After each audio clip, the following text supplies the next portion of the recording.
வணக்கம் நண்பர்களே, இது தமிழ் நண்பன் ஷார்ட்கட் சேனல். நான் பார்க்க போகிறது டீச்சர் ரெக்யூர்மெண்ட் போர்டு. அதிலிருந்து செகண்ட் சிவி லிஸ்ட், அதாவது செகண்ட் சிவின்னு சொல்ல முடியாது, அடிஷ்னல் சிவி லிஸ்ட் அப்படின்றது கொடுத்துருக்காங்க.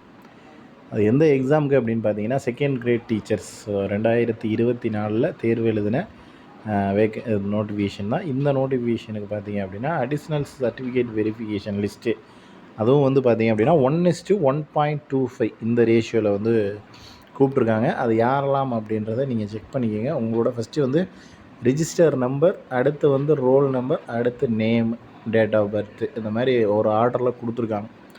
ஸோ உங்களுக்கு மெயினாக நீங்கள் தெரிஞ்சிக்க வேண்டியது, உங்களுடைய பெயரை பார்த்தீங்க அப்படின்னா ஒரே பேரில் 2-3 பேர் இருக்கிறதுக்கு வாய்ப்புகள் இருக்குது.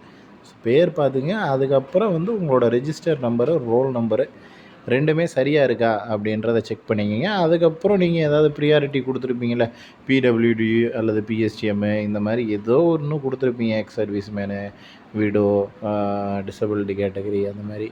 ஸோ இது எல்லாமே சரியாக இருக்கா, அது நீங்கள் தானா அப்படின்றதையும் செக் பண்ணி பார்த்துங்க. அடுத்து வந்து வெயிட்டேஜ் மார்க் அப்படின்றதும் கொடுத்துருக்காங்க. ஸோ யாருக்கெல்லாம் என்ன அளவுக்கு, எந்த அளவுக்கு வெயிட்டேஜ் மதிப்பெண்கள் வரும், அதில் வந்து டோட்டல் மார்க் எவ்வளோ அப்படிங்கிறதையும் ஆட் பண்ணி போட்டிருக்காங்க.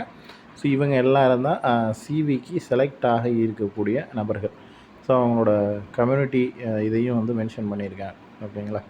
ஸோ இதில் உங்கள் பெயர் இருக்கா அப்படின்றதையும் பாருங்கள். அடுத்து வந்து நம்ம இதில் லிஸ்ட்டு வருது, செகண்ட் லிஸ்ட் வருது, அடுத்து வந்து இது பண்ணுறாங்க அப்படின்றத எல்லாத்தையும் தாண்டி நம்ம வந்து இருக்கக்கூடிய முழுமையான வேக்கண்ட்டை ஃபில்லப் பண்ணுறதுக்கு என்ன நடவடிக்கைகள் எடுக்க முடியுமோ அதை தொடர்ச்சியாக நம்ம பண்ணிக்கிட்டே இருக்கணும் அப்படிங்கிறத என்னுடைய தாழ்மையான வேண்டுகோள். நம்ம வந்துட்டு இல்லை லிஸ்ட்டு கொடுத்துட்டாங்க, இதுக்கப்புறம் சர்டிஃபிகேட் வெரிஃபிகேஷன் நடக்குது, இதுக்கப்புறம் ஒன்றும் முடியாது அப்படின்றத எல்லாத்தையும் தாண்டி நம்மளுடைய முயற்சி அப்படின்றது எந்த அளவுக்கு இருந்திருக்கு அப்படின்றத பார்க்கணும் இந்த தேர்வில். ஏன்னா இதுக்கப்புறம் ஒரு வாய்ப்பு அப்படிங்கிறது வருமானா கேள்விக்குறி தான். ஸோ அதனால் இப்போ கிடைச்ச வாய்ப்பு இது தான். ஸோ இந்த வாய்ப்பில் நீங்கள் முடிஞ்ச வரைக்கும் உங்களுடைய எஃபர்ட் போட்டு எந்த அளவுக்கு வேக்கன்சி இன்க்ரீஸ் பண்ண முடியும், இருக்கக்கூடிய முழுமையான வேக்கண்டியை ஃபில்லப் பண்ண முடியும், அந்த மாதிரியான எஃபர்ட்டை வந்து கொடுங்க. அடுத்தடுத்த நகர்வுகள் அப்படின்றது நம்ம தொடர்ச்சியாக அப்டேட் பண்ணிக்கிட்டே தான் இருப்போம். இதில் வேறு ஏதேனும் சந்தேகங்கள் இருந்துச்சுன்னா கீழே கமெண்ட் பண்ணுங்கள். நெக்ஸ்ட் அடுத்த வீடியோவில் பார்க்கலாம். தேங்க்யூ.